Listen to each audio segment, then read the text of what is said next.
Hello everyone. आज आपण F5 BCom financial accounting semester 2 या सब्जेक्टमधील chapter number 2 insurance claim problem number 6 page number 2.35 पाहणार आहे. सर्वात प्रथम आपण क्वेश्चन रीड करून घेऊया. Find out the amount of claim to be lodged with the insurance company from the following information relating to Ahura brothers Amravati.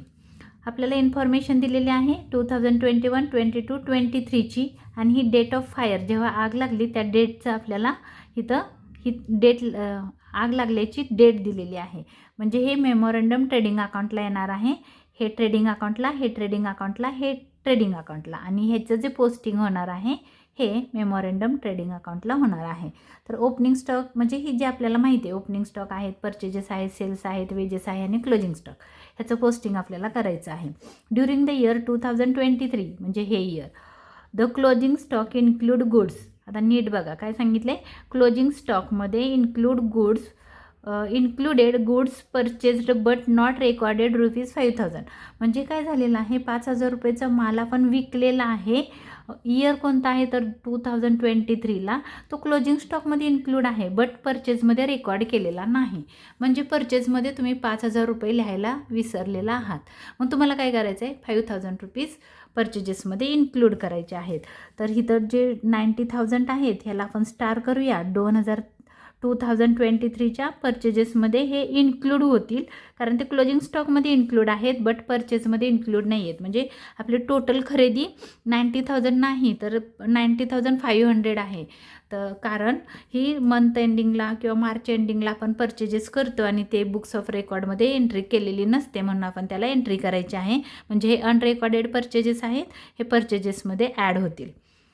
त्याच्यानंतर सांगितले the salvage stock was valued at ₹9,000. तुम्ही सेव्ह केलेला आहे गुड्स 9,000 रुपीजचा आणि पुढं म्हणजे आगीपासून वाचवलेला आहे 9,000 रुपयेचा stock. The amount of policy was 34,000. पॉलिसीची अमाऊंट आहे 34,000. There was an average clause in the policy. पुढं दिलं आहे the firm close its books on 31 December every year. म्हणजे इयर आहे 1 जानेवारी ते 31 डिसेंबर. आता इथं इयर काय फाईंड करायची गरज नाही कारण त्यांनी मेमोरंडमला काय येणार त्याची तारीख आपल्याला दिलेली आहे. म्हणजे हे मेमोरंडम ट्रेडिंग अकाउंटला पोस्टिंग होणार आहे आणि 2021, 22, 23चं पोस्टिंग ट्रेडिंग अकाउंटला होणार आहे. आणि इथं ह्या क्वेश्चनमध्ये तुम्हाला मागच्या क्वेश्चनप्रमाणे अबाव किंवा लेस असं काही दिलेलं नाही. म्हणजे स्टॉकची व्हॅल्यू चेंज होणार नाही. तर आपण पोस्टिंगला सुरुवात करू. मी इथं in the books of Ahura brothers Amravati trading account for the year 2021, 22, 23 असा मी ट्रेडिंग अकाउंट इथं ड्रॉ करून घेतलेला आहे. त्याच्यानंतर खाली इथं थोडीशी पेज ठेवलेली आहे रेट ऑफ प्रॉफिट फाईंड करण्यासाठी. त्याच्यानंतर मी इथं memorandum trading account for the period इथं आपल्याला जी तारीख दिलेली आहे हीच तारीख मी इथं फुट केली 1 जानेवारी 2024 टू द डेट ऑफ फायरच्या तारखेपर्यंतचा हा मेमोरंडम ट्रेडिंग अकाउंट आपण बनवतो. म्हणजे काय तर हे निवेदन आपण विमा कंपनीला देतो. विमा कंपनीला जी इन्फॉर्मेशन द्यायची आहे त्याच्यासाठी हा मेमोरंडम ट्रेडिंग अकाउंट आपण बनवतो. त्याच्यानंतर काय फाईंड करतो की प्रत्यक्ष आपला लॉस किती झालेला आहे त्याला म्हटलेलं आहे ascertainment of value of stock destroyed by fire. त्याचं वर्किंग आपण इथं करणार आहोत. त्याच्यानंतर काय करणार आहे म्हणजे आपल्याला प्रत्यक्ष नुकसान किती झालं म्हणजे प्रत्यक्ष कितीचं स्टॉक जळाला ते कळेल. त्याच्यानंतर आपण विमा कंपनीला क्लेम कितीचा करणार आहे ते पण त्याच्याखाली फाईंड करणार आहे. सर्वात प्रथम आपण पोस्टिंगला सुरुवात करूया. ओपनिंग स्टॉक आहे तर इथं आपला येईल ओपनिंग स्टॉक.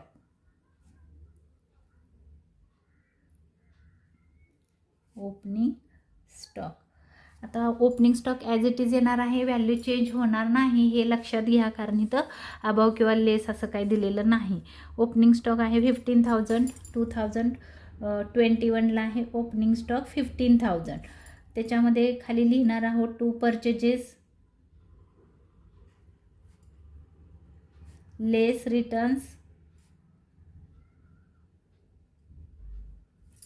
परचेजेस आहेत 50,000. त्याच्याखाली 50,000. त्याच्यानंतर आहेत सेल्स 60,000. क्रेडिट साईडला येणार आहे म्हणून इथं आपण म्हणणार आहोत बाय सेल्स. आणि क्वेश्चनमध्ये दिले लेस रिटर्न्स म्हणजे रिटर्न्स लेस करून दिलेले आहेत. आपण पण तसंच लिहायचं आहे. रिटर्न्स अमाऊंट आहे 60,000 2021ला.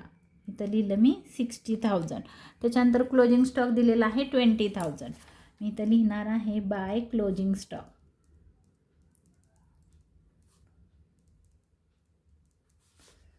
क्लोजिंग स्टॉकची व्हॅल्यू आहे 20,000. हे झालं आपलं 2021चं इयर.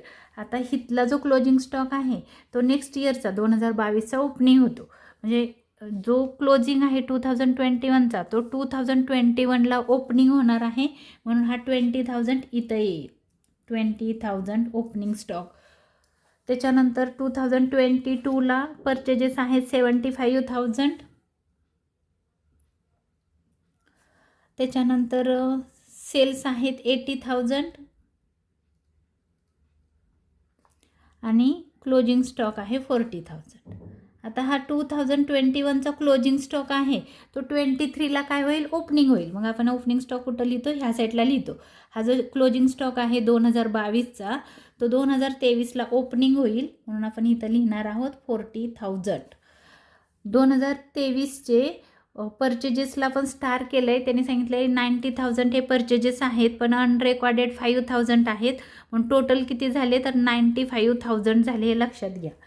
टोटल परचेजेस किती झाले 95,000. कसे 90,000 रुपयेचा स्टॉक परचेस तुम्ही ऑलरेडी केलेला आहे.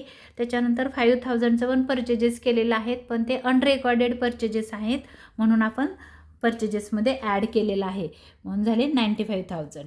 आता ह्या वर्षीचा क्लोजिंग स्टॉक दिलेला आहे वेजेस लिहायचं राहिलं आहे, 1 मिनिट. तर काय झालं बघू, 40,000 झालं, 95,000. सेल्स आहेत 1,30,000. 1,30,000 सेल्स 2023च्या कॉलममध्ये. त्याच्यानंतर वेजेस आहेत, तिघांचे पण लिहायचे राहिलेले आहेत. वेजेस 3,000, 5,000, 6,000. 3,000, 5,000 अँड 6,000. क्लोजिंग स्टॉक आहे ह्याचा 50,000. बघा आता हा जो क्लोजिंग स्टॉक आहे 2023चा तो इथं मेमोरेंडमला ओपनिंग होणार आहे, म्हणून हा क्लोजिंग ह्या मेमोरेंडमचा ओपनिंग आहे. मी इथं लिहिणार आहे ओपनिंग स्टॉक.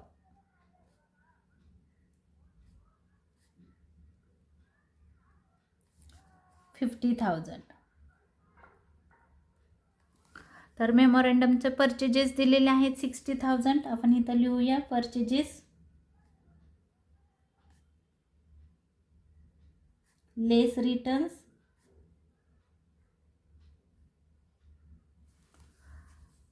परचेजेस आहेत 60,000. त्याच्यानंतर आहे सेल्स आहेत 84,000. बाय सेल्स लेस रिटर्न्स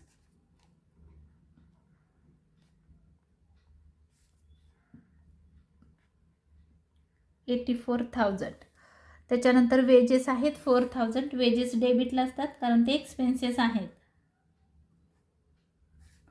4,000 वेजेस आहेत. आता आपल्याला काय करायचं आहे, तर हा जो ट्रेडिंग अकाउंट आहे वरचा, आता हे बुक्सचं काम संपलेलं आहे, तर आपल्याला काय करायचं आहे, इथं क्लोज करायचं आहे. मग आपण हा अकाउंट क्लोज करणार आहोत. तिन्ही पण इयरचं क्लोज करायचं आहे आणि ग्रॉस प्रॉफिट काढायचं आहे. ग्रॉस प्रॉफिट येणार आहे, त्यामुळे ह्या साईडचीच टोटल जास्त असणार आहे. 1,30,000 प्लस 50,000 1,80,000. तिचा अमाऊंट आपण इथं लिहिणार आहोत 1,80,000. तर 1,80,000 मधून वरची अमाऊंट आपल्याला लेस करून घ्यायची आहे, तर आपण ते कॅल्सीवर करूया. कॅल्सीवर करणार आहोत. 40,000 प्लस 95,000 प्लस 6,000 अमाऊंट आली 41,000. 1,41,000 मायनस 1,80,000. ही 1,80,000 आपण मायनस केली. ग्रॉस प्रॉफिट आला, त्याला नाव द्यायचं आहे टू ग्रॉस प्रॉफिट CD. ह्याला स्टार करा, ब्रॅकेटमध्ये लिहा बॅलन्सिंग फिगर.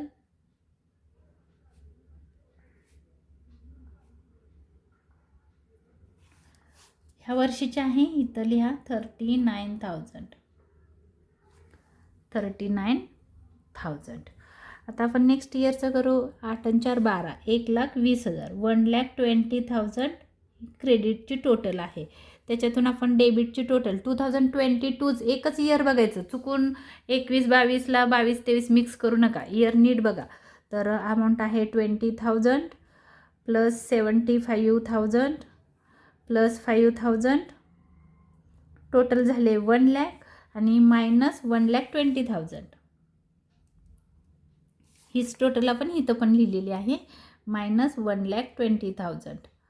अमाऊंट आली 20,000. ग्रॉस प्रॉफिट आला 20,000, 20,000 रुपये. हा झाला आपला ग्रॉस प्रॉफिट. आता तिसरं वर्ष 6 आणि 2 8, 80,000. हीच अमाऊंट आपण इथं लिहिणार आहोत 80,000. मायनस करायचं आहे 80,000मधून 15,000, 15,000 प्लस 50,000 प्लस 3,000, टोटल झाले 68,000 मायनस हे खालचे 80,000. अमाऊंट आहे 12,000. 12,000 रुपये ग्रॉस प्रॉफिट आला. तर आता आपल्याला रेट ऑफ खाली काय काढायचं आहे, calculation of rate of gross profit on sales.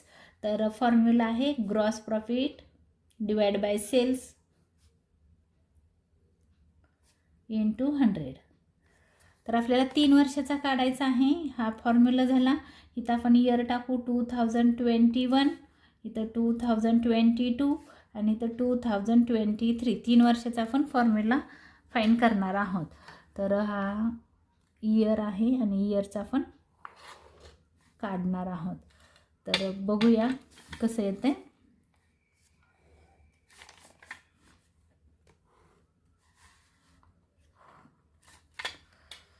तर ग्रॉस प्रॉफिट बघा, हा झाला फॉर्म्युला. इथला ग्रॉस प्रॉफिट किती आहे 12,000 डिवाइड बाय सेल्स किती आहे 2021चे 60,000 इंटू 100. तर करून टाकूया आपण. इथं बघूया 12,000 डिवाइड बाय 60,000 इंटू 100. 20% किती आला इथला ग्रॉस प्रॉफिट 20%. आता 2022चा बघूया. 2022चा ग्रॉस प्रॉफिट किती आहे 20,000 डिवाइड बाय सेल्स किती आहे 2022चे 80,000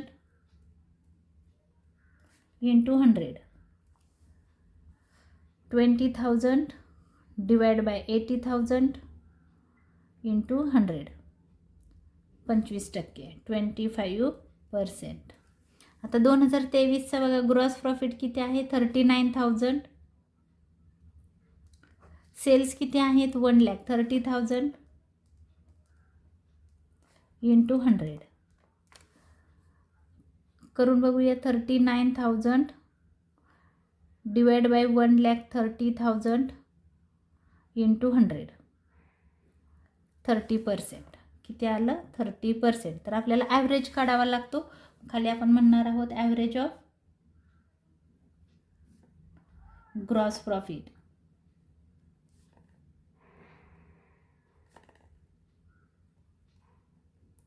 average of gross profit on sales. Average of gross profit formula कसा आहे, हे जो ॲव्हरेज आहे 20% प्लस 25% हे plus 30 divide by number of years 1 2 3 किंवा 1 2 3 म्हणून इथं लिहिणार आहोत आपण 3 इयर्स. बघा इथं कसं येईल 30 प्लस 25 प्लस 20 टोटल आली 75. 75 डिवाइड बाय 3 डिवाइड बाय 3 25%. म्हणजे जे तुमचा ॲव्हरेज आहे तो 25% आहे. आपण हे काढल्यानंतर इथं जो मेमोरंडमला ग्रॉस प्रॉफिट काढणार आहे त्याच्यासाठी हे 25% लागणार आहे. आपण इथं लिहिणार आहोत टू ग्रॉस प्रॉफिट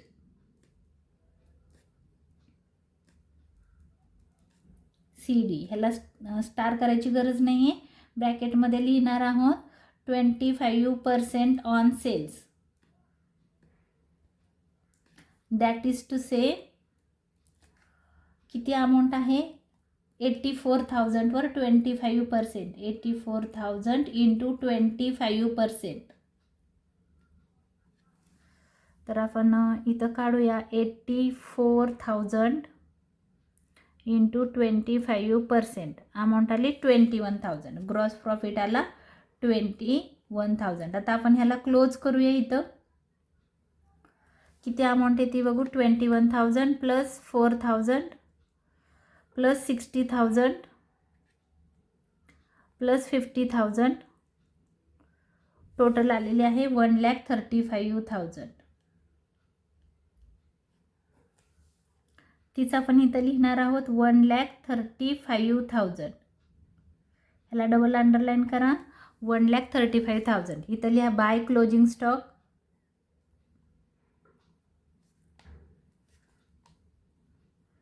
ह्याला स्टार करा कारण आपण हा बॅलन्सिंग फिगरनी शोधलेला आहे. मग इथं लिहा बॅलन्सिंग फिगर.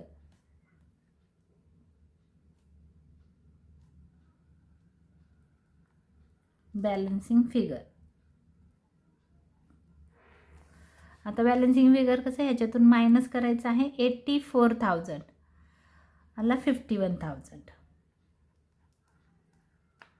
हे 84 आहे. 84,000. क्लोजिंग स्टॉक आला तुमचा 51,000. आता आपल्याला काय करायचं आहे, तर इथं फायर झालेला आहे. मग त्याच्यामध्ये बघायचं आहे की स्टॉक किती होता. आग लागली तेव्हा तुमच्या शॉपमध्ये 51,000चा स्टॉक होता. मग तुम्ही इथं लिहिणार आहात value of stock on the date of fire.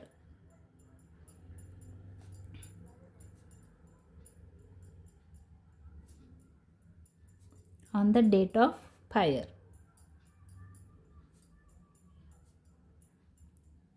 Fire झाली तेव्हा व्हॅल्यू किती व्हॅल्यूचा स्टॉक होता, तर 51. इथं काढलाय बघा आपण शोधून खाली, तर आहे 51. त्याच्यामधून वाचवला किती, तो लेस करायचा. लेस स्टॉक सेव लिहिलं तरी चालेल. Stock salvage.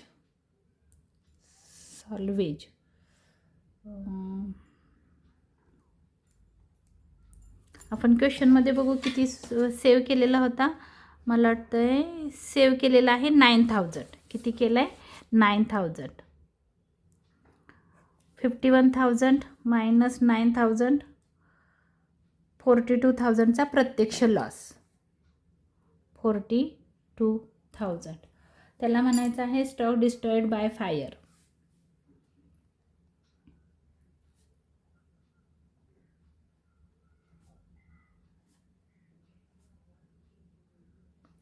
प्रत्यक्ष 42,000चा गुड्स लॉसमध्ये फायरमध्ये जळालेला आहे.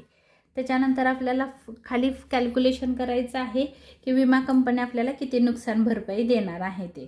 मग आपण खाली लिहिणार आहोत विमा कंपनी आपल्याला किती नुकसान भरपाई देणार आहे ते. Calculation of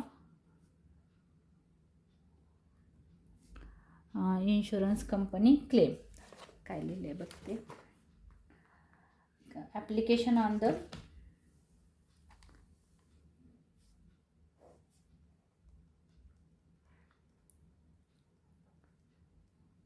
of the average clause.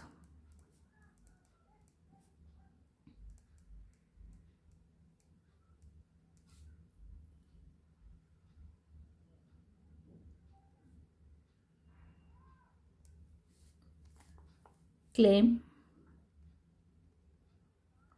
is equal to पॉलिसीची अमाऊंट. पहिला आपल्याला लिहावं लागेल value of insurance policy. Value of insurance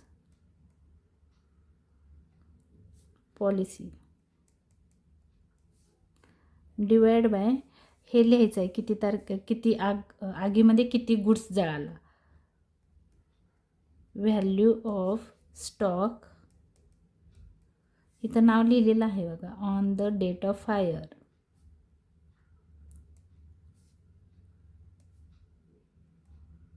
into प्रत्यक्ष नुकसान किती झालं ते इथं लिहायचं आहे. Loss of stock.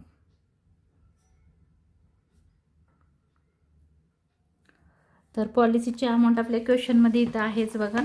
क्वेश्चनमध्ये पॉलिसीची अमाऊंट दिलेली आहे. Policy was 34,000. किती आहे? 34,000.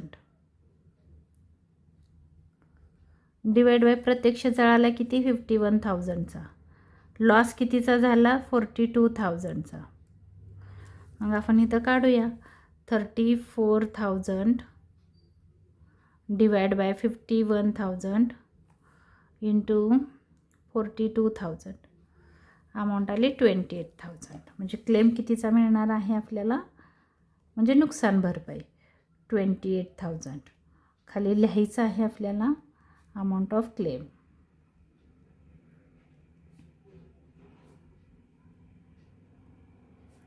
₹28,000. तर मी तुम्हाला हा क्वेश्चन सॉल्व करून दिलेला आहे. जर माझा व्हिडिओ तुम्हाला आवडला असेल तर लाईक करा, शेअर करा, सबस्क्राईब करायला विसरू नका, कमेंट करा. धन्यवाद.